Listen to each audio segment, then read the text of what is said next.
Happy Onyx Storm release date for those who celebrate. I am about to be snowed in. Classes after 2 p.m. are canceled and we are expecting snow today and tomorrow. So update, I went in and they were like, yeah, because of the amount of pre-orders we had, and we had just a couple that were open to the public, and they like went pretty quick. They don't have any more, so they were like, we'll have it in next week. I'm in the middle of my dance class. Well, we're on a 15-minute break. But I think what I'm going to do, because I don't usually use Amazon, especially not for book-related things, but I have an Amazon gift card that I got for Christmas. So I think I'm gonna get it digitally so I can read it while I'm snowed in.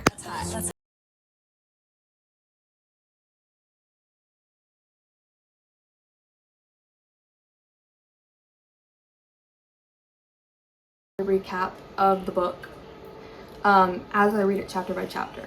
Well, the prologue.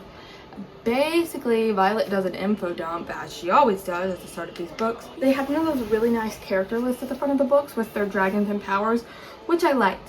But then they didn't have certain people. So like in the first couple chapters, they had to mention people who weren't on that list. And I was just like, put them on the list.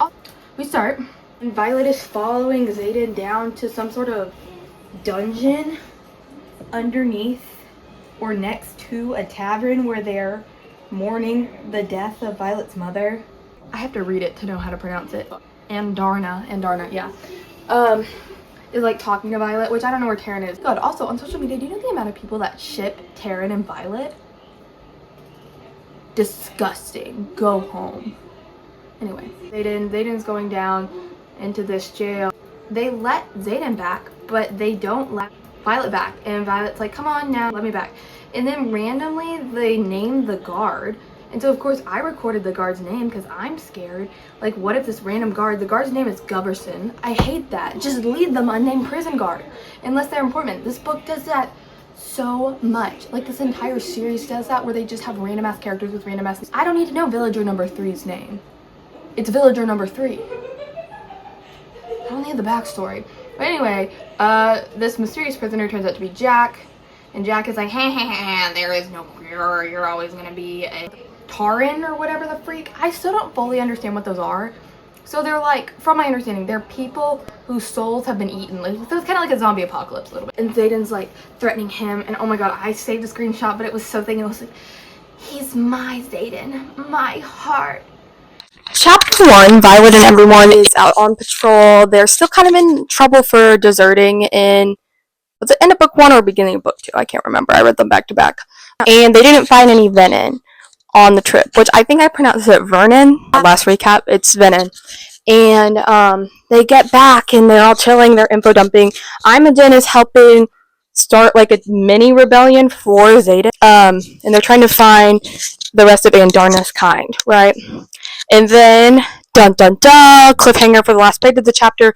They didn't find any venin on patrol because the venin were already inside Beth Geist. So, whenever I was trying to find the book and get it, my cousin goes, nothing happens in the first 9 chapters. I feel like a little bit of something has happened in the first 5 chapters. My video is so tilted, but it's okay. So today has been absolutely crazy. So I haven't gotten to read that much, but I've decided I'm going to do a recap a day so that I'm not like constantly pausing every single chapter and recap. So right now I'm on chapter 4 and my cousin lied. Shit did in fact happen. I think I'm going a little bit too in depth with my recap though. So I think we're about to break it down to just like kind of summarize each one because gosh, my notes are crazy. Okay, so the venin were disguised as scribes and they're coming for Jack. Okay, and then I'm not even gonna lie, there was a total baddie moment when one of the venom was bragging to Violet. She's like, oh, she can't kill them, yada yada. And then shadows start forming around the venom, and she goes, I won't have to. And boom, Xaden comes out of the shadows. And we're going back to the old patterns of the second book that were so annoying, where Xaden was like, no, you can't handle my trauma. And you're just like, for the love of God, figure it the fuck out. Anyway, and then Sagali, or whatever the freak her name is, isn't speaking to Xaden, which I don't remember anything about that. And then you found out, oh my god, Xaden can sense the villain. Of course he can. He's one of them. I don't understand the villain plot. I don't understand it, and it has a couple plot holes. And then everyone's like, Violet and Xaden should sleep separately. Yes, they should. Can we talk about this? Is often overlooked. They're at military school. They're at military school. And they're allowed to sleep together in the same bed? I don't understand. I think that is a slight oversight of a plot hole to give them an excuse to have spicy time, but who knows?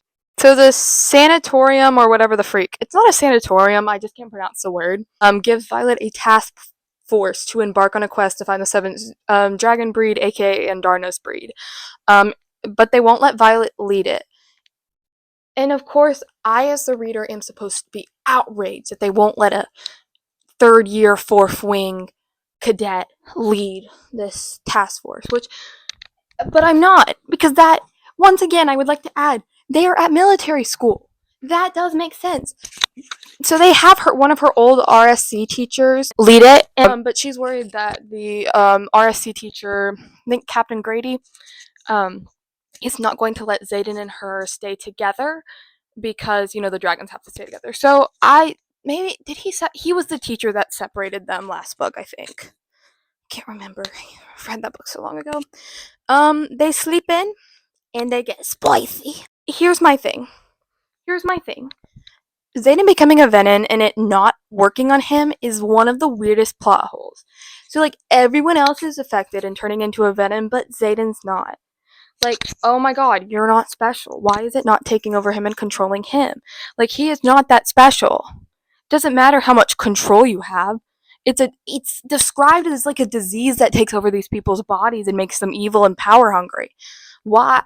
That makes no sense. It's an excuse to let them keep boinking. This feels like a major plot hole.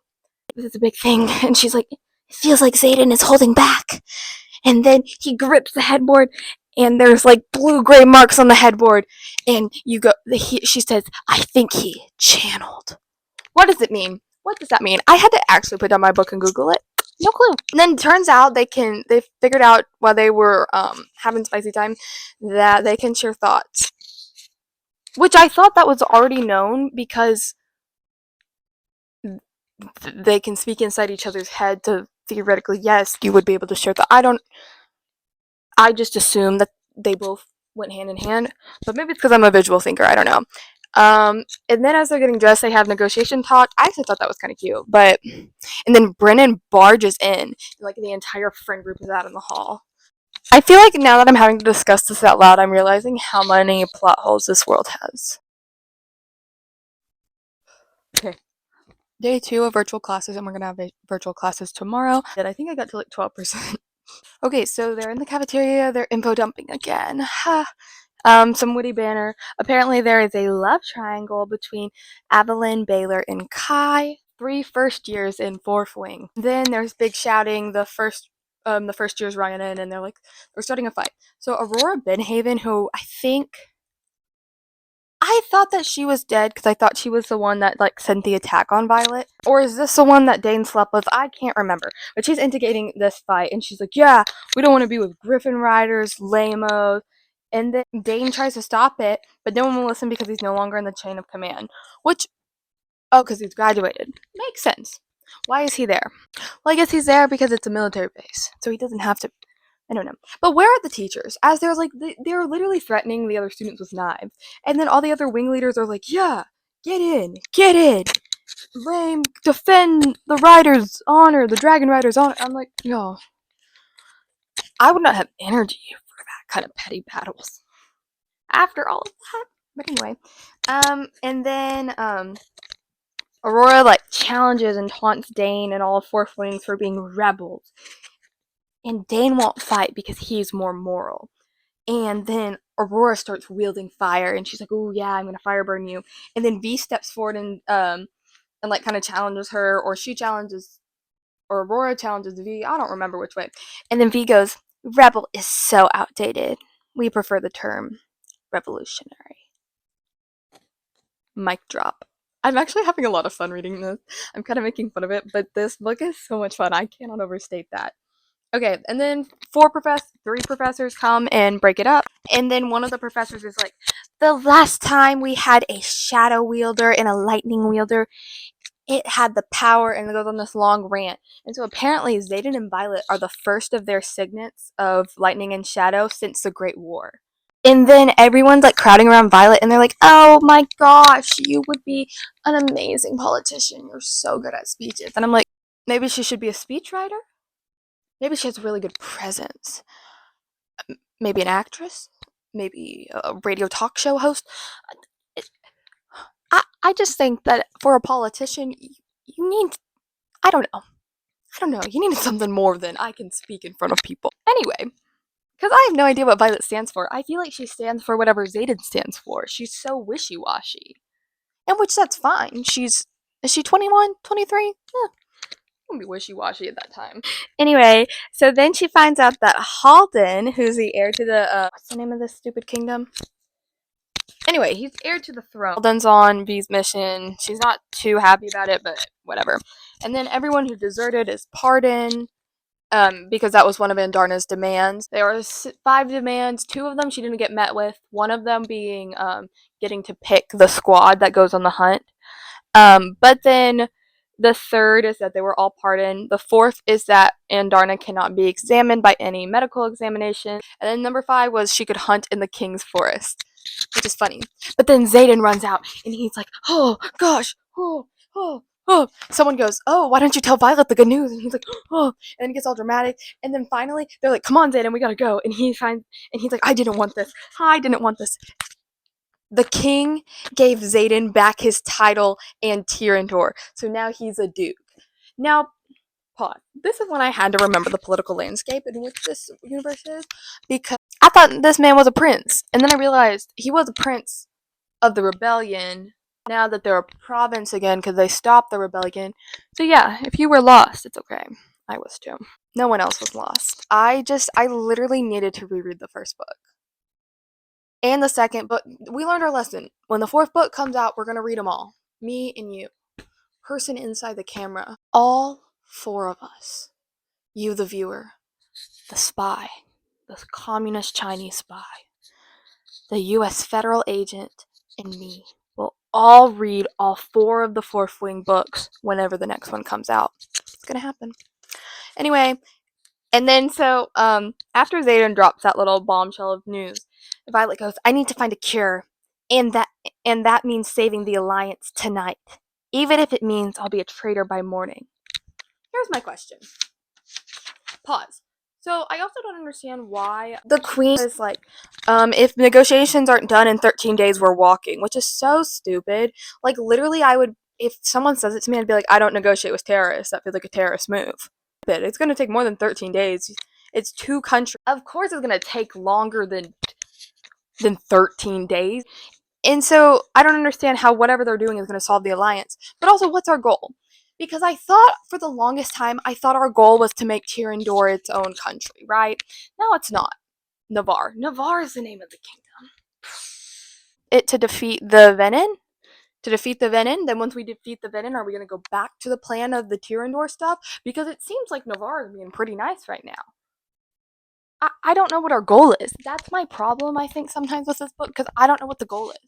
Is the goal to unite everyone into a big thing? And like I said, I don't think Violet's has that strong of opinions, because she just kind of goes where Zayden goes to be our main character. Not to be our main character, but to lead a rebellion. She doesn't. Sometimes she comes up with great plans and I'm like, yes, girl, go. And sometimes I'm like, I don't know what the point is. I don't understand the point. I am about 20% through and I'm on chapter 13. I think the number, and I've started seeing like more reels online of people talking about them, which I always get books spoiled for me because, I like to enjoy myself when I read. I don't want to rush through it. And the number one thing people are saying is that it's boring. It's like a filler book. But honestly, because of how Rebecca Yarros writes, I don't mind like just reading her writing. I think it's fun. Now, I don't know if I'd read any of her other books, but I think it works. I mean, it's the reason that I've stuck around the Shadowhunter fandom as long as I have. Like, her writing is just like candy. Oh, my grandma's calling me. Aw, I'm gonna talk to my grandma. Bye, y'all. Lame loser. I'm back. I'm gonna tell this to you in the order that they tell it in the book because I was really confused. So like I said, I've been on social media, and the number one thing people are saying is that they're confused, that everyone's confused, and I would agree. I actually think I could think it's kind of interesting the way that she's choosing to write this one because she's trying to like conceal things from the reader. I don't know. I have a love-hate relationship with it because it makes me scared that I miss something. So Violet commissions Dre, a healer, to make a sleeping potion, sneak into the infirmary to break Sawyer out so that he can alter the material the rune is tempered into. That is a quote. Because it is technically iron, and Sawyer points out that this is crazy. We don't know what they're doing. This is the context. This is all we know. The reason that they had the sleeping potion was to knock out the guards guarding something. Which just feels extremely treasonous. These people are really willing to commit treason, which I think is so interesting. At a war college, they're willing to commit treason, not just randomly. And I get like, oh, the rebellion, but I would be a little bit more cautious. They're like, yeah, there's no other solution to this problem besides treason. And I'm like, oh, okay. Mira, or Myra, whatever her name is, decided to take over for the guards guarding the ward because she told Violet about the stone. So the stone is in the ward. Like, the ward, the thing that killed Violet's mother. Yeah, the stone's in the ward. So there was the stone in the ward stone that for some reason they had to remove it. Yeah. She says this means the treaty will get signed between Navarre and Promel. So we know that the morning after this, that the Treaty of Navarre is gonna get signed. And then at battle brief the next morning, they redo leadership ranks, and Dane is reappointed as fourth wing leader. Colonel Athos burst into the room and arrests Violet for treason. Dun dun dun. Okay, Colonel says Dane is no longer his son, and he is replacing Violet's mom as general. Which everyone's like, oh no, this is awful, this man is evil. And then she's like, take me before the Senatorium, or whatever we're calling it. And they know that it was her that messed with the wardstone because she sat down outside of the wardstones and cut her little special lightning patch out so that everyone would know it was her. Yeah. She was like, well, the stone we took out of the wards allows the Griffin Flyers to wield so they can stay longer. The reason they only had 13 days to do the treaty was because the Griffin Riders cannot wield within Navarre's wards, which was used as it was a defense, blah blah blah, because they used to be enemies, blah blah blah. But now they can stay longer because they're not defenseless, and so then they revealed the reason they had to do it before that morning is because the treaty signed that morning, the Treaty of Navarre, to like unite the province, pardon Violet and deserters, and so because everyone involved in deserting were also involved in the Wardstone thing, they can't be punished. And this was the moment that I was like, yes, Miss Girl probably should be a politician. Like, she ate that down. That was crooked. That was crooked. Crooked in a legal loophole way. Lawyer? She'd be right there. Okay, and then General Atos is mad that they weren't punished, which,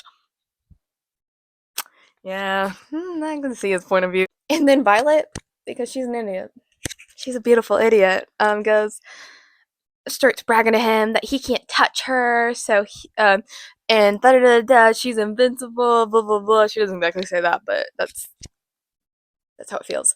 And then he goes, I'll just take it out on your friends. Which is what I assumed he was gonna do. But so because of this, he orders all of Fourth Wing's second years, aka the friend group, to Samara for 2 days where the fighting is the worst. They get there after flying for 21 hours or a crazy amount of time. Atos intel was wrong. The fighting's over. And they decided to go back to like the house that they were in for a little bit in the second book. Line break. She has a nightmare where they are under attack and on fire. She's trying to save her only picture of her family, and Kat's trying to get her to leave. And Violet tells Kat, "Xaden will choose you, and you will be Queen of Tyrandor." And I'm scared that that's some disgusting foreshadowing for what's going to happen in the last book. But anyway, then they get up. She wakes up. They have a really cute moment. I didn't write this in my notes, but I remember it. Where they're all talking about this, and Rhea and her have a really good friendship moment. I think that is like one of the reasons I keep coming back to this book series. Is I not in the same way that Shadowhunters is a really good ensemble book, but I do love like these moments of friendship that we get. So I don't know. Then they get up and hear that new hall where Maven's family is, who I didn't even remember. I couldn't remember who this woman is. He could be walking down the street. I wouldn't know a thing. They're under attack, and it's a promal city, so technically, it's protect. They know that they're gonna be underneath the new treaty, but so they are not the soldiers at the base are not required to go to the city because it's Promel and not Navarre. I finally understand the politics. The politics just clicked again for me. Oh wow. They show up and guess what? It's a trap. And the Dark Wielder is there. I don't know if I've mentioned the Dark Wheeler before. She was hanging out in Jack's cell. I don't care that much. Oh, there's the Dark Wheeler. She has silver hair. She's scary. She's venomous. And then Garrick shows up because Zayden was freaking out, and he was like, "Oh, Violet, Edward Cullen. Oh, I don't know where Violet is." War flashbacks to middle school. And then during the battle, Taryn's wing snaps, and she can't feel the bond, and she dislocated her knee. Great, yeah. So then, as she's getting off the horse, the silver hair Venom appears in info dumps. Oh, I love it when villains do this. Her name is Theophane. She may be immortal. She may not be. She has multiple powers, and she, quote, knows everything about Violet, unquote. And then she reveals that Andarna is an Idrid, which stands for iridescent. They have like a whole conversation about it, but like you can figure it out. And she tells Violet, quote, when the time comes, you will choose me, not Berwyn, as your teacher, unquote. Don't know if I said that name right. Theophane refers to Garrick as the walker and Violet as the leash. So does that make Zayden the dog? He basically called Zayden a little bitch. Anyway, I love this book. During this, I would also like to mention that my cousin texted me and told me the difference between channeling and wielding, which is something I was confused on. Channeling is when they take power from the dragon, and then wielding is when they use that power. So in case you were wondering. And it turns out Garrick has a second signet. He can wield distance. Anyway. Back to Bathgaius. Marin's parents were killed, but her brother survived, and she brought them to Bathgaius. General Atos is mad because they left the base that they were sent to, and everyone's like, oh, we don't regret it because we saved people's lives. And of course he's pissy about that. And Atos is like, those kids, aka Marin's brothers, who just are orphans because they lost their parents, need to get back to Promel. And X is like, well, they're now Tirandor citizens because I said so. Atos gets pissed and he's like, get your ass to your position on the Eastern Wing with Garrick. And oh, you can't contact Violet. Your dragons can meet and get freaky with it whenever they want. And Garrett's like, oh, I'm under General Melgren, not you. And isn't Zayden in charge of the Tirish forces now because he's the Tirish Duke? Points were made. And then Zayden orders everyone out of the room so he can make out with Violet.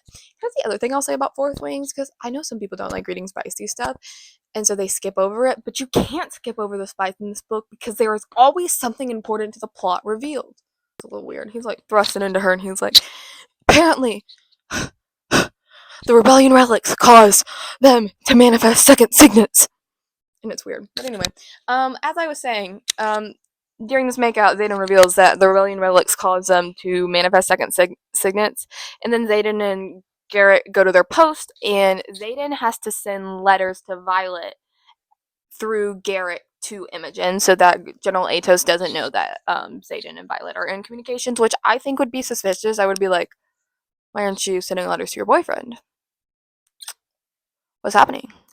I would be suspicious personally, but maybe it's because I think like a teenager and General Atos probably thinks like an adult. So, and then Zayden apparently slipped into Venom, so he locked himself in his room. Oh my god, he's so Edward Cullen core. I can't. Can we get a new blueprint for men? For the love of God. For the love of all things holy. And then Violet goes to question Jack. We are summarizing now by 20 to 25%, so welcome to 20% to 50% of the book.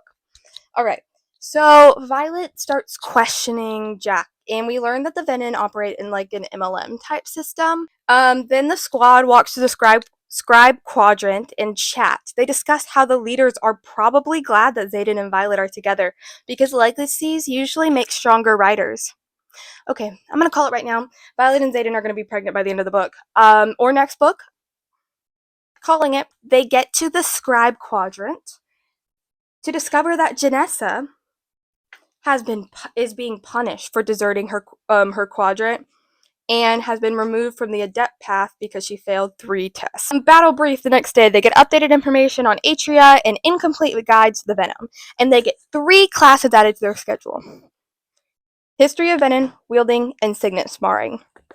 Now, I don't know about you. I have 3 classes right now at school, and they're 2.5 hours long. I can't have another 3 added. How many classes are these kids taking? How are their schedules open enough that they can add 3 more classes on? I don't get it. Whatever. They will be bringing in a special guest professor. Dun dun dun. Zayden for signet sparring. It is against codex for cadets to date professors, so Violet is like freaking out. She's like, oh my god, we have to break up. But Zayden's like, dating is a weak word for what we are doing. And then he's like, we're not breaking up. So then they go to ask Colonel Panchek for an exemption, but Atos comes in like a very cartoonish villain way, like, and like laughs in their face and is like, wah, he won't y'all can't date, and he's like, ha ha ha, I won't forget that Zayden killed Vice Commandant Varish. And Violet's like, actually I did that. Then we jump into a quest squad meeting. No one knows what the hell they're doing. The quest squad is led by Captain Grady, and includes Aurora Benhaven, among other people that we don't know or trust. But Zayden forces himself onto the squad, and they are trying to add Mira. Okay, they have less than 6 months to find the Idrids. Ados has Zayden and Violet being watched, so they can't have contact with each other. So Violet just wants a hug, and Aurora is like being a bitch and like watching over them and like, don't hug or I'll report it that you're violating codex. First day of Zayden's class, and he is challenging each of the students to fight him. Well, first, okay, there was a kid that was like, oh, I can beat you, blah blah blah, and then Zayden like demolished him. So then he started fighting every single student. Don't know if that was his lesson plan all along or if he needed to be challenged first, but anyway. He boasts that only one person has the power to defeat him. Violet. Okay, and then, so then Violet and him spar, and, like, she kind of sort of defeats him, but, like, he kind of gives it to her because they, like, talk and kind of make out in the middle of it, but the shadows are covered. You had to read it. You had to be there. After signet sparring, I'm gonna fill you in. There was this big drama of Violet needing her father's journal, but it's in her family quarters, which are now the Atos family quarters. And there's this whole thing of like, will Dane or won't he betray his father and get the journals from his dad's room? Ultimately, he gets the journals for Violet. I didn't include that earlier because I was like, he's gonna get them for Violet. He's in love with her and continues to be in love with her, no matter what he says. One problem though, the journal is password protective and will self-destruct after one wrong attempt. Okay, Zayden's second class is interrupted by Prince Heaton, who turns out to be Violet's ex. And I remember that she had a boyfriend before that, but like she never mentioned him, and she's like, he was insignificant. It was the prince? I was shook. And then he starts like flirting with Violet and like taunting her about her relationship. Come in. Zayden hears this conversation through the bond, and he slammed Prince Heaton into the wall with his shadows. Anyway, Violet figures out the password to the journal. He left this note with crazy instructions for her if her parents were dead, that she should travel to this island called Deverira and get these journals that he wrote for her, and to only trust Mira. Was this before or after Brennan's death? And where the hell is Brennan? I don't know where this man is. Where is he? Anyway, Zayden burst into the room as she's reading this with Ree, and he starts going on and on, hollering about, did you love him? And she goes, yeah, not like I love you, and now you know how I feel about Kat. And he's like, it's not the same. And then they comfort each other and make out, and then they talk about how Violet's dad's letter told her to go to Deverari, and they decide they will disguise it as part of the Andarna mission. First, they must go on a mission to a palace to get something for the Deverari trip. On this trip, Aurora accidentally kills Captain Grady, thinking he's a venom, and Aurora gets killed by a wyvern. Thank God. We don't make mistakes. We have happy accidents. What they were getting is a stone to give to King Cortland of Deverari, but the stone has a message from Theophane to Violet, begging her to ask questions and threatening to kidnap her. Back at Bath Guyot, Riddick runs up to Violet and is like, someone from Fourth Wing should always be with you because bad things happen when we aren't together, and it's what Liam would have wanted. Okay, and I saw this theory on Instagram Reels that Riddick will betray them, and I really see it. Like, I didn't see it before that, but when I saw him being like, "Oh, Violet, let me come with you," I was like, "Ooh, why do you have to be? Why do you have to be with her?" Anyway, but then Riddick also brags and shows off how much he's been developing his signet, and he has the ability to freeze the water inside of something. So it's possible that he could do this to a body. They go into a meeting in front of the Sanarium or whatever, and Halden does not give a fuck about the fact that people died. Violet basically says, well, this is my quest, so I get to pick my quest squad. Okay, so the quest squad becomes Xaden, Violet, Riddick, Mira, Kat, Drake, Kat's cousin, Dane, and Prince Halden, and one of Prince Halden's guards. They set off on their mission to Deverari. Prince Halden and his guard are being carried in a basket by griffins. They make a pit stop at the palace on the Isles owned by Terkis. Violet starts to have her little bone creaks and is scared that she won't be able to make it up the stairs. Xaden hears that through the bond / her intentions and starts taunting Halden, asking, well, am I here as a lieutenant, a duke, or a professor? And like after they go back and forth a little bit, Halden goes, fine, you're here as a duke. And so Xaden like scoops Violet up and they go into his old room. So they travel to Deverari. This place is beyond the ward, so everyone except Violet and Darna and Taryn cannot speak through the bond. Oh my god, it's because Violet is so special. And this is totally not a plot hole. So, like, no one can speak to their dragons. Xaden and Violet can't speak, but Violet can communicate with Turnin and Darna. Stop! Violet's not that special. Stop putting in plot holes and being like, Violet's special. Ugh, I hate it. But Xaden is really happy about this because he can't use magic, so this stops the venom curse. Takis has a mansion on the edge of Deverari. I'm going to pronounce it different every time. So they're staying there. King Cortland will only meet with other royals, so the others are going to get the journals while Prince Halden goes and does that. They show up at the bookstore, and people start harassing them, and they get in this huge fight, and then Narvelli, the person that Violet's dad told her to get the journals from, comes in and is like, oh, you're Asher Sorengale's daughter? In here to collect the books? Ends the fight. It was really ridiculous, though, before she showed up. Narelli reveals in, like, this very, imagine there's no country speech that the Deverari don't believe in gods, but they believe in science. Okay, Narelli sees Xaden kiss Violet and goes, oh, so you're Dane Atos. Why did Violet's dad tell that random woman about Dane and Violet? I would feel betrayed. She has to answer 3 questions to prove that she's ready to get the journals, aka an excuse to world build via info dumping, blah, blah, blah. We found out that Corvala was hunting and dealing dragons. Maybe one day I'll find out who those people are. One day. Mira mentions that she is bitter that her dad didn't leave them to her too. Because the instructions say these are for your eyes and your eyes only in the journals, so she's bitter. And Narelli says, while he was busy raising Violet, your mother was raising you. And then so they're like, so this is just her fight. I wonder what yours is going to be. Anyway, I would be really pissy. I don't know, maybe it's because I'm the older sister. I don't know, that shit would piss me the fuck off. Real intense feelings about this, wow. Every single, like, book in this series, we have like an iconic sex scene. So the first one, wardrobe breaking. Second one was the my throne, my woman scene. Third one is they break a table. This book, they break a table. Supports my pregnancy theory, though.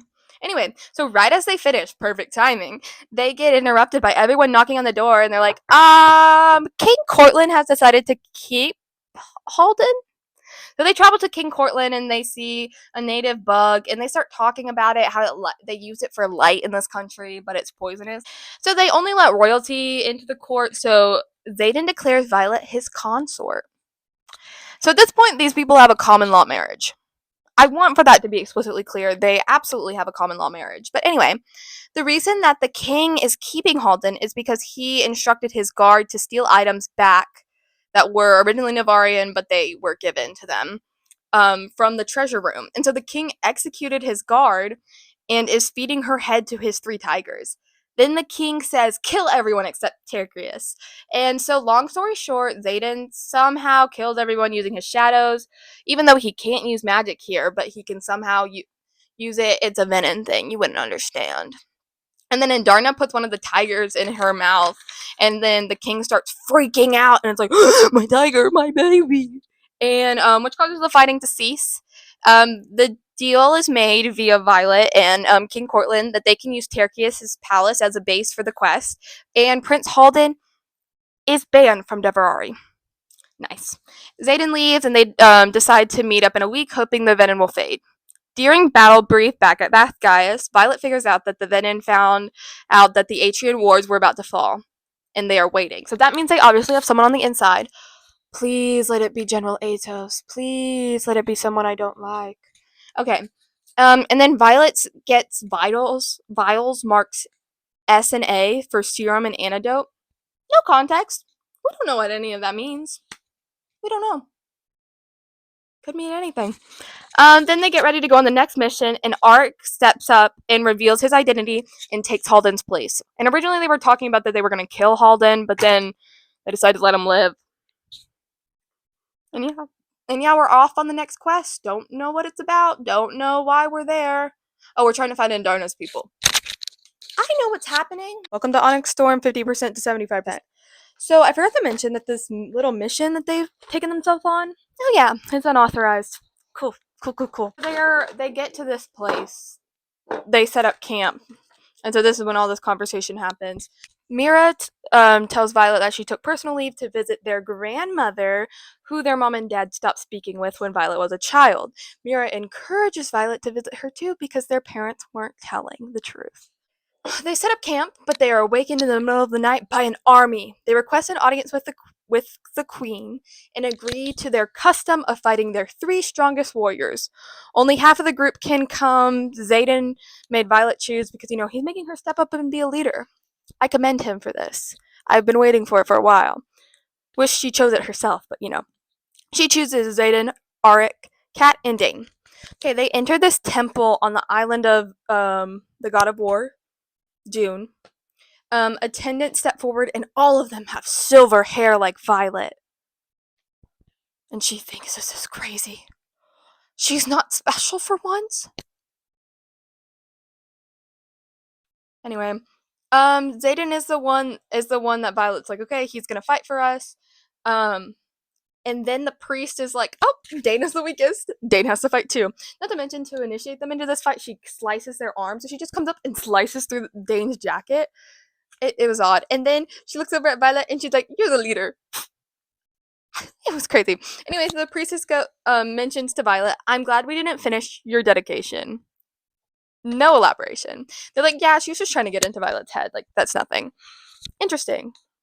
Anyway, Dane gets defeated very easily. Xaden is almost defeated while Violet is winning. Violet saves Xaden, and the person Violet was fighting yields and turns out to be the queen of the Dune Warland. I'm sure it had a name. I just didn't write it down. Violet asks them for allyship, but you want to know what the queen wants? Dragons. She's like, we'll give you allyship if you give us your dragon eggs. So they go, no, and they leave. Info dump back at the camp. Violet says that her parents didn't dedicate her and the practice was outlawed 200 years ago. So what is in this dedication? What's happening? I don't know. They fly to a new place, the land of the god of wisdom. Hedon's the god of wisdom. This place elects their leaders, and they're all like, electing your leaders? That's crazy. They will have to prove their wisdom to meet with the turbide, or otherwise known as the leaders. Page 2. The place is a sand land, and the leader meets him with his wife, Talia, Who is Zayden's mom? Talia wants to talk to Zayden, but Zayden is not having it. She mentions to Violet the reason that she left was because her contract expired. They go back to the palace. They're sleeping in the they have a big quarter in the palace because that's his mom and she's one of the leaders or married to one of the leaders. They never really, I guess they probably said it, but I just didn't pay attention. Kat and Trager are developing a relationship. I don't think I've ever mentioned him before because that felt really odd to say. Wait a minute! Who are you? He just randomly pops up. He's a healer. A griffin healer. So yeah, that's him. They develop a relationship, which is shocking because Kat was like, oh, I'm still really into Zayden. But he's unfortunately unavailable, so... Oh, and then turns out Zayden has two half-siblings that he isn't told about. He just happens upon it. Then they go to dinner, and Violet gives a gift of tea leaves. At dinner, after they world build via info dumping, all of the Turvite members scold Zayden for not being with Kat. Then they're like, oh, we're going to draw up a contract for marriage between you and Kat, blah, blah, blah. And Zayden goes, oh, yeah, make it for life. And it's spelled Violet Sorengale with 2 R's. Cringe. Love him. Love him. He really said, I'll stand by my woman. Anyway, then Zayden and his mom fight about her leaving. And then they get to dessert. They mention that Talia has been saving chocolate for weeks, meaning they knew that Zayden was coming. Probably from the Deverari King or whatever. So they're given chocolate cake, which is Zayden's favorite, but Violet realizes the cake is poison. But Garrick has already eaten it. Garrick is passed out on the floor. Zayden's trying to help him. Turns out the gift Violet gave the Turvite members earlier was poison. So they start vomiting. Violet's like, oh, they can get the antidote if they save Garrick. They refuse, so they interrogate the cook. Riddick almost gets killed, which was crazy work. They take over the palace. They figure out the cure of the poison Garrick was given via his dad's old journal. Ferris, that's the leader of the Hedon people, threatens Violet, and then Zayden goes all venom on him and almost kills him before Violet stops him. Y'all, this happened in 10 pages. I'm not even exaggerating. Finally, they agree to an allyship and get the antidote. They get to the Zanal Island, which is a god of luck, which the people were expecting them again. There's an inkling of magic in this place. For this challenge or whatever, there is a deck of cards. Each person draws a card and receives the gift based on the card that they draw. They have to react with nothing but gratitude. It's all fun and games, right? We're all having a great time. They're getting odd gifts. Dane gets slapped as his gift. Zayden gets a glass box. Violet gets a broken compass. Someone gets a kitten. Can't remember who. And then Tranger draws an arrow and is killed. And Violet, as the leader, can have no reaction. Sia, Tychus's griffin, dies. Like, cause the griffin's mate for life. So once your rider dies, you die. So then they set up camp away. They leave after Violet has like this really traumatic, like sobbing, this smiling, saying thank you, and she just watched someone die. That was crazy. They set up camp away, and then Mira and Arik meet up with the leaders of Zanal, and the leaders agree to send 4,000 soldiers. So Violet has to freak out that she's not a good leader, and Zayden comforts her, but is like, the War General Dragon chose you, so you're gonna have to be a leader. Suck it up. Thank you. I'm waiting for someone to tell her that. They have a funeral for Takris and Sela.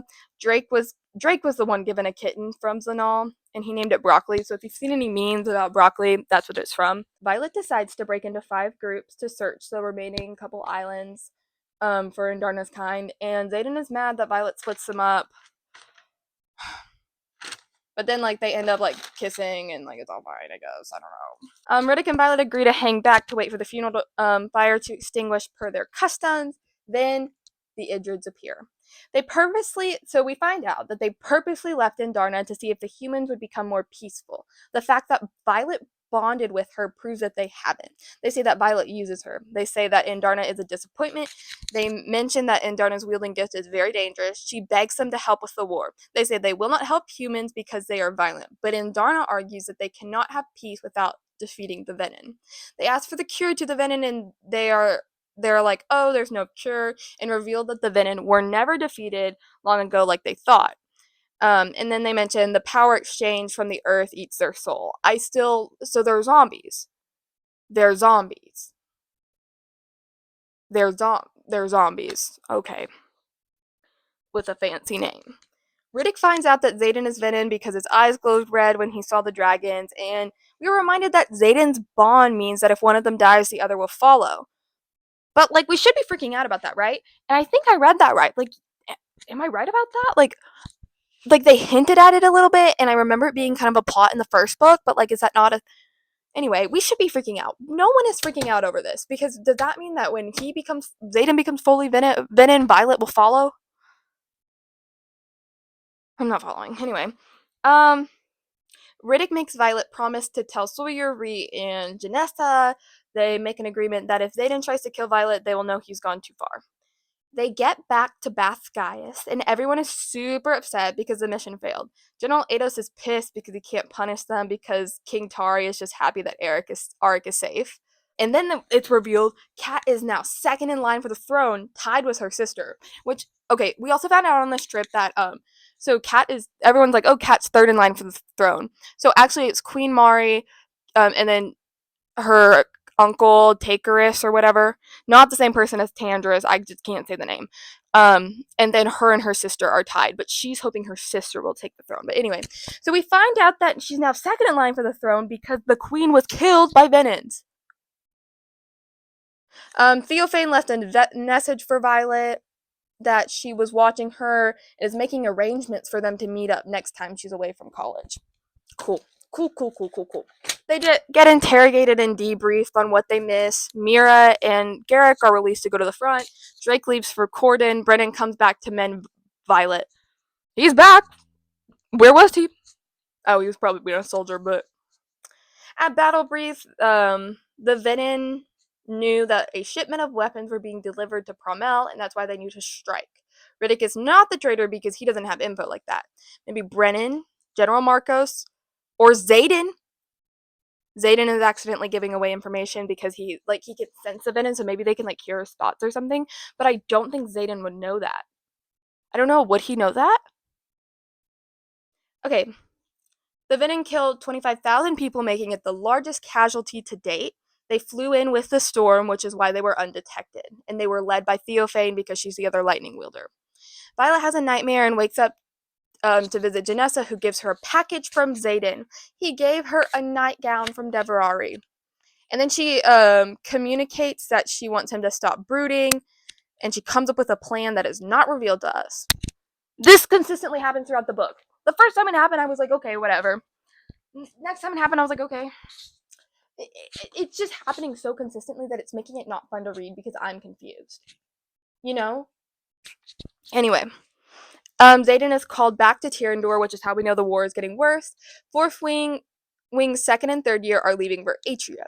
Coyote, Felix, and Panchak are coming as their leadership. We found out about this assignment, right?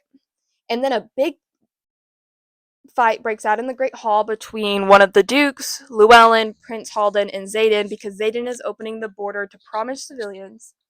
The royals are refusing to do this everywhere, but Xaden's like, it's my providence. I can do whatever I want. Xaden won't listen to them, but the fighting stops when Linux, a first year in Fourth Wing, manifests a signet of shadows. But there can only be one shadow wielder in each generation. Meaning that, I guess, like Xaden thinks that the Earth thinks he's dead, and so they're allowing another shadow wielder to come in. I don't understand it. Don't understand this.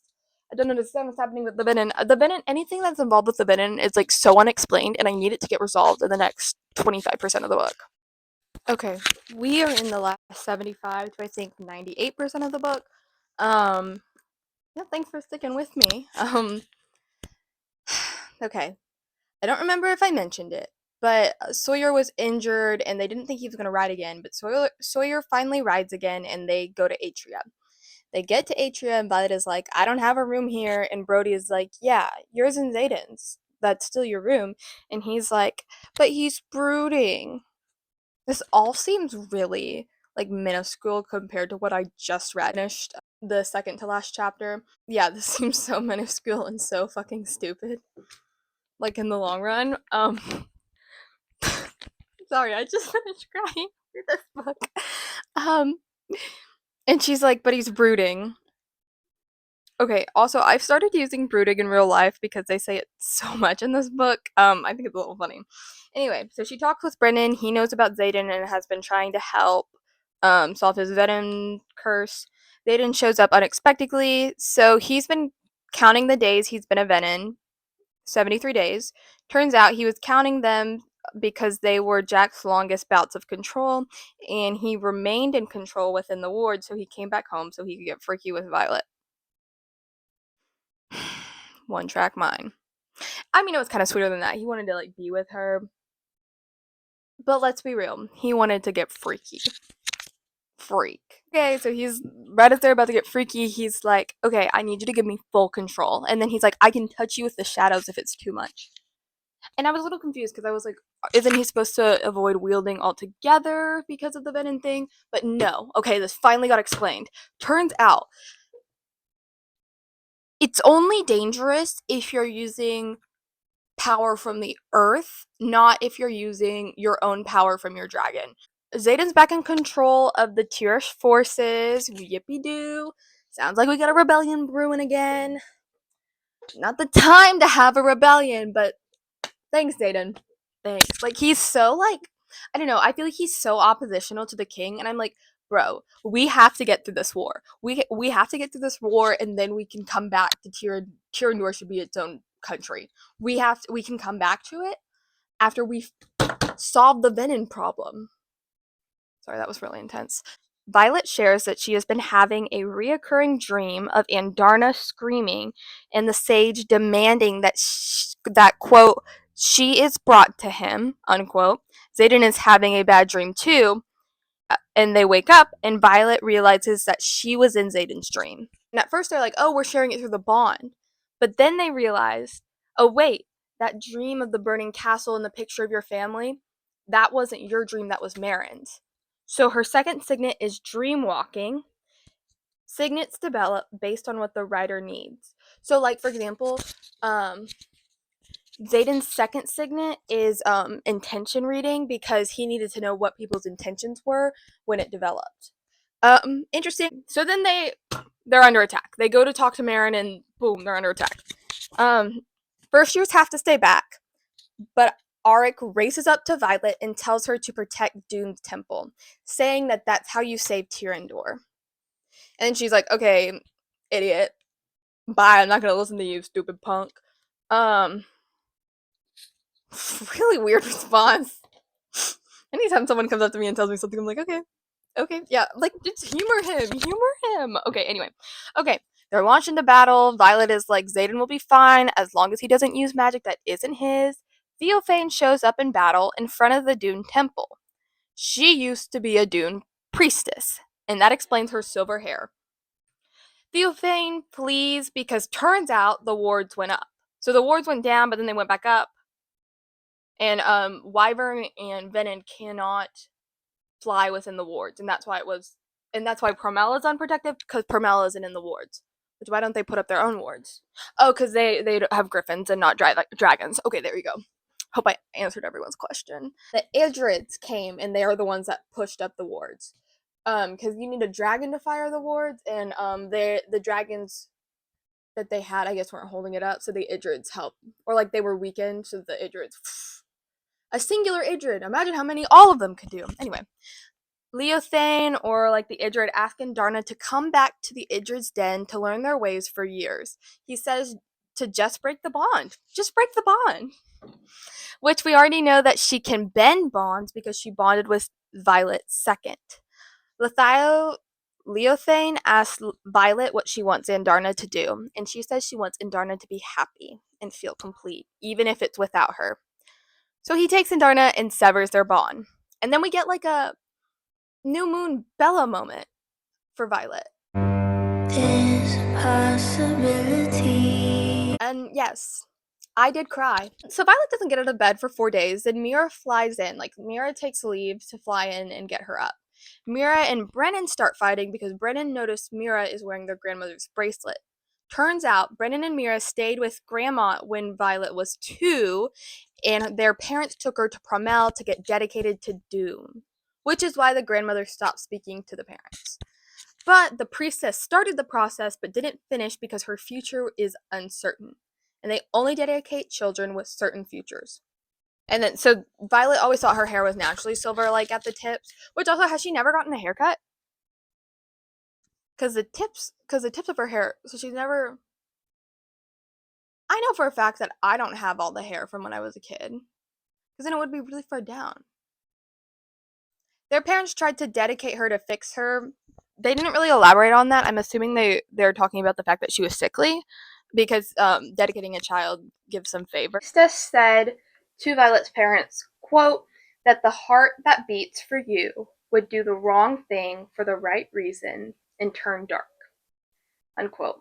So the priestess was talking about Xaden becoming Venin. Violet and Xaden reveal that Xaden is Venin, and Mira storms out really angrily. Xaden has been really weird towards Bodhi because he is preparing him to become Duke in case he goes full Venin. Xaden is refusing to send Taladum to the king, and so the king is like, I will shut this shit down, like blah blah blah. Once again, can we focus on the problem at hand? The problem at hand is the Venin. We can deal with this Tirish rebellion later. Priorities. Like just Violet dreamwalks into Xaden's dream where he is battling a sage who says to Violet, quote, you come or she dies, unquote. In the morning, Garrett brings a message from Theophane that they have 5 hours to bring Violet and Xaden's brother to Dartmouth, or she, don't know who she is, dies. Xaden's brother, at first they thought they were talking about Bodhi, and then they realized that they meant Jack, because Jack is also Venin, so she that is being threatened to be killed is Mira. The Venin are attacking in Darthouse. So all non-first years are going to fight in Detheus or Darthus, whatever, while Xaden, Violet, Brennan, and Bodhi are going to Theophane, so Violet can kill her. Violet is the one who makes this plan because Brennan and Xaden are forcing her to be a leader. They bring Jack and Violet to meet Theophane. Theophane kills Jack on the spot. She's like, and Violet asks for Mira because they came, and then Theophane laughs and is like, oh, I never said I would release her. And she's like, and I'm a liar. And then she slits Mira's throat. Brennan is trying to heal Mira, but he can't. He doesn't have enough power. Then Salone and Dane show up. Salone's the first year, so she shouldn't be there. Convenient, right? Salone's signet is siphoning, so she transfers power from Dane to Brennan. And then Dane has a gray handprint on his forearm. Don't know why. Mira's saved, but Violet notices that there is no mark on Brennan or Dane where Salone had done the transferring. And apparently there should have been. Or should there have not? I don't know. Anyway. Xaden leaves to go to the fighting, and Brennan leaves to take Mira. Mira's dragon isn't waking up, so Taryn takes him to the Vale, leaving Violet, Bodhi, and Bodhi's dragon in the field. Then Theophane shows up again and is like, quote, he's waiting, unquote. Who? We don't know. Violet tries to fight on the principle of restoring the balance because Theophane's a lightning wielder. But turns out Theophane's not a lightning wielder, but can control weather like Violet's mother. Theophane says, quote, there's only one exception to the rule, Violet, so imagine my surprise when it turned out to be you, unquote. Theophane says that her mother's signet was a response to her power and her being born. Violet stabs Theophane. Theophane says, your mother knew at your age that she was no match for me. So they've been dealing with this for a while. I just can't believe they brushed this under the rug. They were like, okay, whatever, we'll deal with it. Anyway. Theophane brags that Violet can't be everywhere at once, and Violet says, quote, I don't have to be. When push comes to shove, I'm not the best of us. She is, unquote. And then it switches to Ree's point of view. Ree's point of view is fighting, and they are losing. And then back to Violet. like nothing happened in that one. They were just showing that they were losing. Back to Violet. Theophane is winning in the showdown between them and says Xaden doesn't love her because Venin doesn't feel love. And then she starts like teaching her lesson. It's like, first lesson you'll learn from me is whatever. Theophane wants Violet to drain the magic from the area. Sigale swoops in and gets her away into Terran. Switch to Imogen's point of view. They aren't losing the battle. They're steadily killing the wyvern and evacuating the civilians. Imogen runs up to the tower to help Quinn, and she sees Quinn get stabbed by the venom. I did cry. I read this on a bus, and I had to stop. I started crying.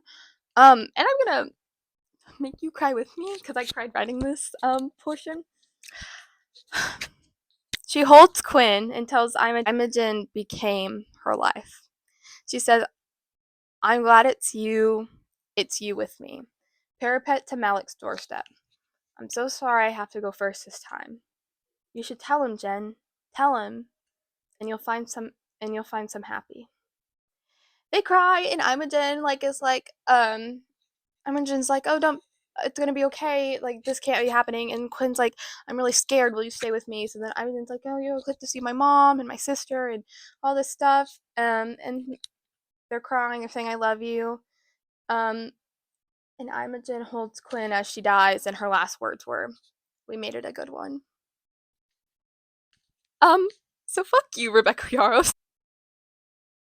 Quinn was one of my favorites. I've now, like, teared up about this twice. I'm so glad I couldn't find my mascara this morning because holy shit. Anyway, Imogen won't leave Quinn, but Bodhi comes in and after talking with Imogen, he picks up Quinn's body and they hurry out. They get to the square and Imogen commands all the riders to get to the square and disarm. We don't know what that means.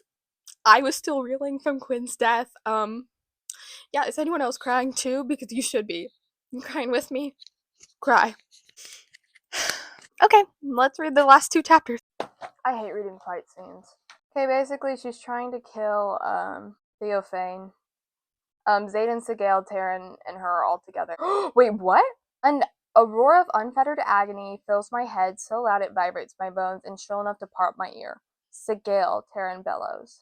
I hear the snap a second before the shadows fall over us. No, not a shadow. A massive net with weights the size of desks attached along the edges. And we fall. Oh. You have been the gift of my life, I tell Terran. It's not over, he shouts. Oh, shout out to Terran, because she's like, we have to get to Sigale and help her. And he's like, she can handle it herself. Yes, Xaden doesn't understand that. He does not understand that about Violet, too. Shout out to Terran. Terran has boundaries, even in this very sharp time. Okay, so they're getting out of the net, and she's grabbed something that's jabbing her out of her pocket, which is a package that Arik gave her. I didn't mention it. Arik gave it to Salome, and Salome gave it to Violet. For when you lose yours, strike in the dark, is what the note says. And she says, what the fuck? Yeah. And the parchment unrolled, a ceremonial-looking dagger with a flame etching along the hilt. And it's from the High Priestess of the Dunes Temple in Atria, who they protected during that battle that they lost to Darnet in. A gift from one servant of Dune to another. I must warn you, only those touched by the gods should wield their wrath. I pray to her that she need not use it to avoid reacquainting herself with the other who curries her favor. Her path is still not set. What the hell does that mean? They're still in the net. Oh, and they have Sigale and Xaden trapped in the net too. Cool. Different net though. Oh, and she's trying to wield, and like strike her with lightning, but she's too fast. And she's moving closer to Terran. And then, like, to throw her off her rhythm. Throwing pedophiles off their rhythm. She asked her, do you miss Umbril? Do you not yearn for the temple? And then Theophane goes, do you? Or are you immune, having only been touched but not dedicated? Do you know the pain of never being allowed to return, of knowing that it would sever the very thing that has kept me untouchable all these years? And she goes, as a high priestess, you would have had immeasurable power on the Isle. Was that not enough? Theophane says, why serve a god when you can be one? I've never understood that. When mortal people have that goal, and I'm like, there's no, like, that doesn't make sense to me, because obviously you're not going to become a god. You're just going to be a person with power. Sigale is screaming. Help, help, help, help, help, help. Ooh, Darkness is enveloped in darkness, and the wyvern are all screaming. Shadows spread like a ripple on a lake, devouring the field in the fury of an onyx storm, sweeping towards us at a speed that squeezes the hope from my chest, then outright shatters my heart. The pain hits like a physical blow to the center of my chest. He's terrifyingly powerful with Sigale, but not like this. This is the kind of force that ends worlds, and it's almost here. I love you, I whisper down the bond, and the ice cracks, but it's not enough to halt the approaching wave of darkness. So she's really tired. Like, she feels like she's burning alive because of the shadows. My heart shudders. Use everything that's taking Xaden from me. I never dreamed that taking every possible path to cure him would lead to his choice. The fire devouring me from inside out threatens to consume my very bones. I can't stop Xaden. I can't save him. 8. Strike in the darkness. That's what Ark's note said. Like he knew that this would happen. Gasp as all the pieces click into one overwhelming heartbeat. The reinforcements. Telling me to guard Dune's temple. Yanking Linux out of the way before the doors even opened to the Great Hall. He knew. He's been manifesting this whole time. He's a fucking precog. Holy shit! I whisper in awe. A real one, not like Melgrum who can only foresee battles. Oh my gosh!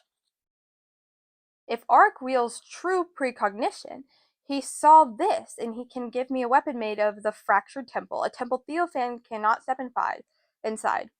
I don't believe in oracles, but I do believe in signets. She's using the dagger. She lifts her arm and holds it. The lightning strikes, so she can see lights. A wall that's wait. The continuous strike lights up our surrounding and branches around the shadow, revealing Theophane's back. She stumbles to her feet and whirls toward me, her eyes flaring wide, and she dives left, smacking into an invisible wall and falling backwards.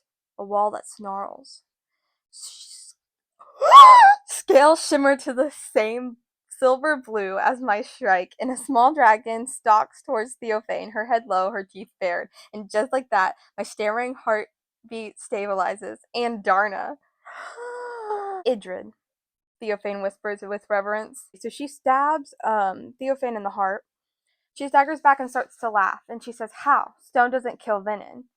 Because she's actually bleeding. And she goes, "You were never just Venin," I reply. Dune is a wrathful goddess to high priestesses who turn their backs on her. She opens her mouth to scream. I release the bolt, plunging us in the darkness and surrendering to the fire that's burning me alive. Violet, and Darno whispers, "Oh, the bond's back!" And then I hear nothing. I'm scared.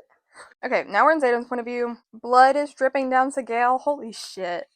Doesn't help that the "We Can Boogie on Down" that song is stuck in my head. This is a great backdrop to this fuck-ass book. Violet will free Taran, blah blah blah.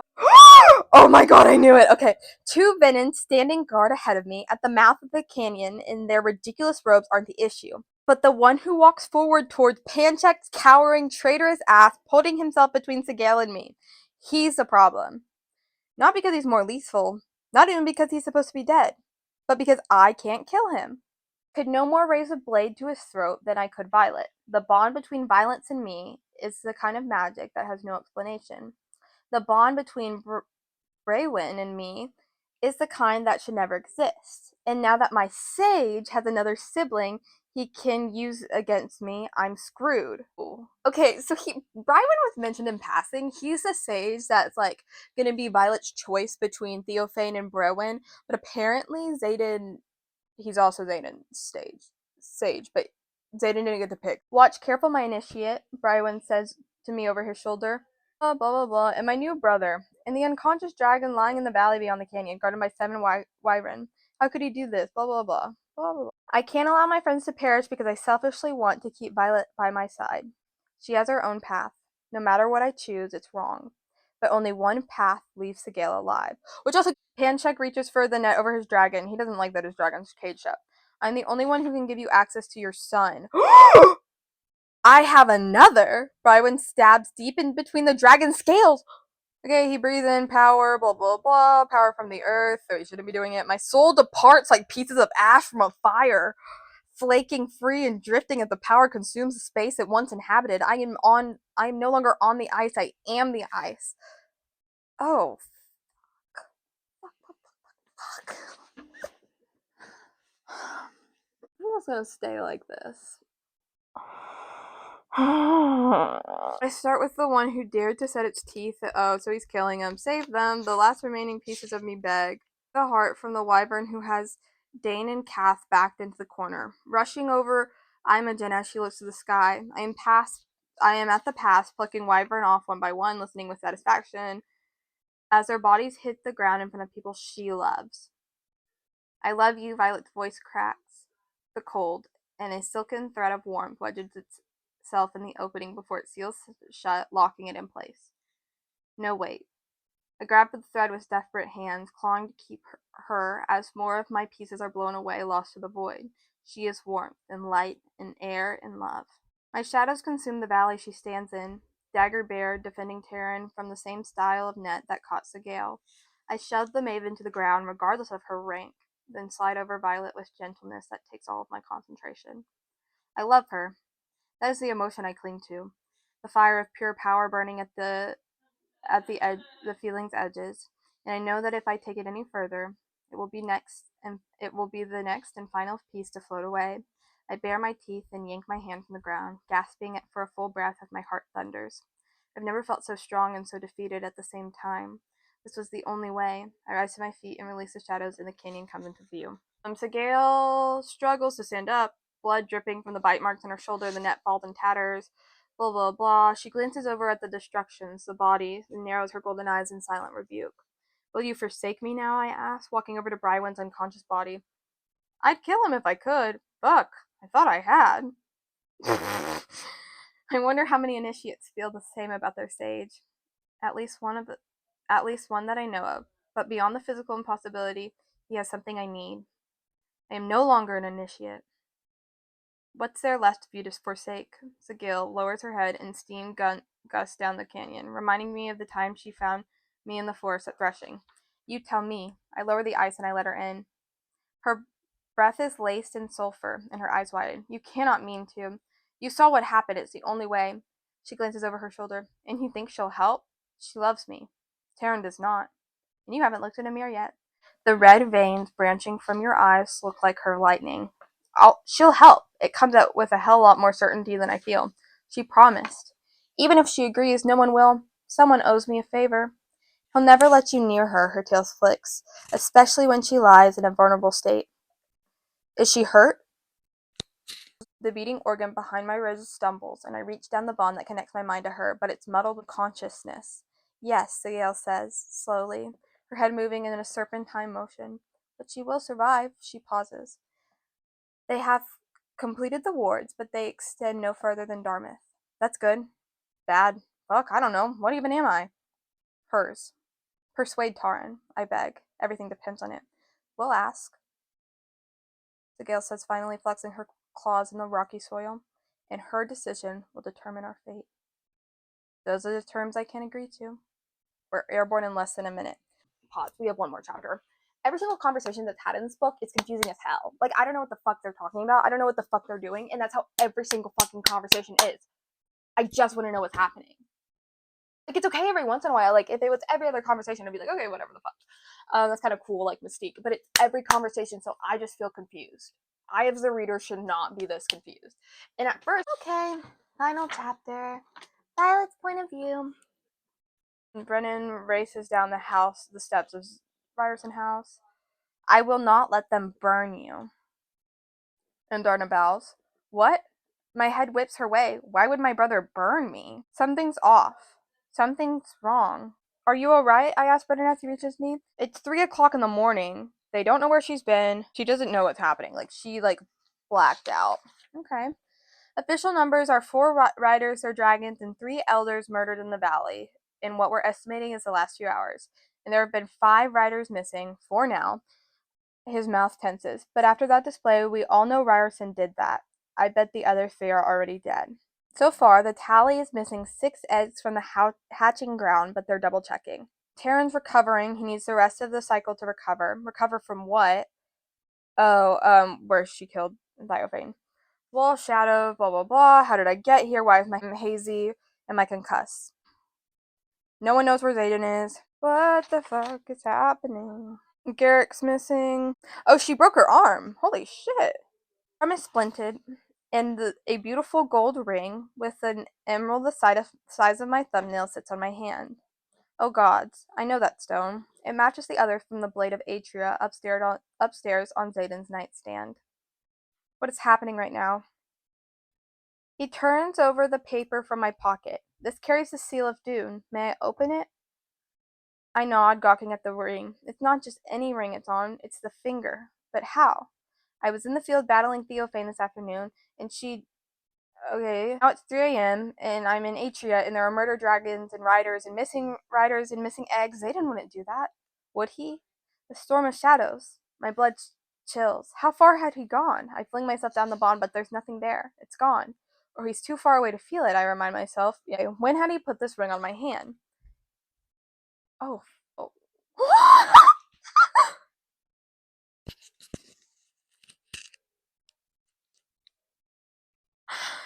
It's an official blessing of your legal, binding marriage, Brennan whispers, stunned, and then rolls over the parchment.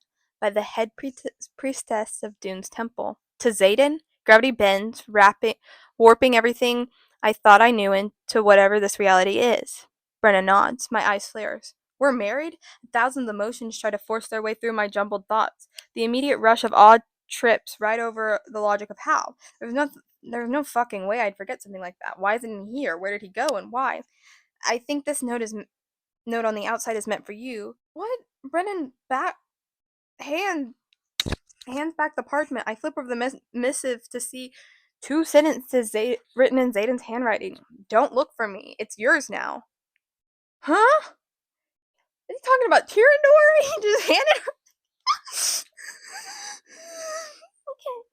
He's gone. I try to fumble my foggy brain through the overwhelming shock, but I can't think straight.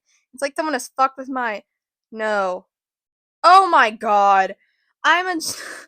Imogen took away her memories. No, my test draws tight. How long have I been missing? 12 hours, Brennan answers. What did you do? My head snaps towards Imogen with a deep scent of foreboding takes root in my chest. She slowly lifts her gaze to mine.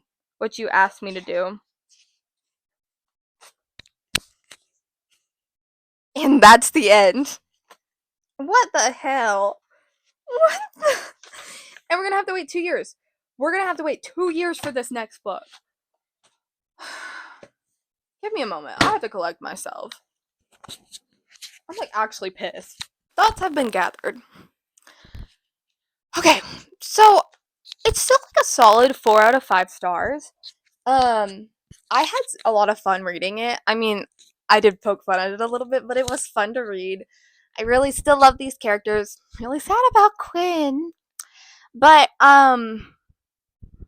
it wasn't a bad read. I do agree. Like, the overall consensus from everyone is that everyone was confused, right? I think she needed to balance out, like, how much she was doing, like, I'm doing something, but I'm not going to tell the reader. I also think I wish that there had been more world building in the previous books, because it made this book just feel like a vomit, like a word vomit.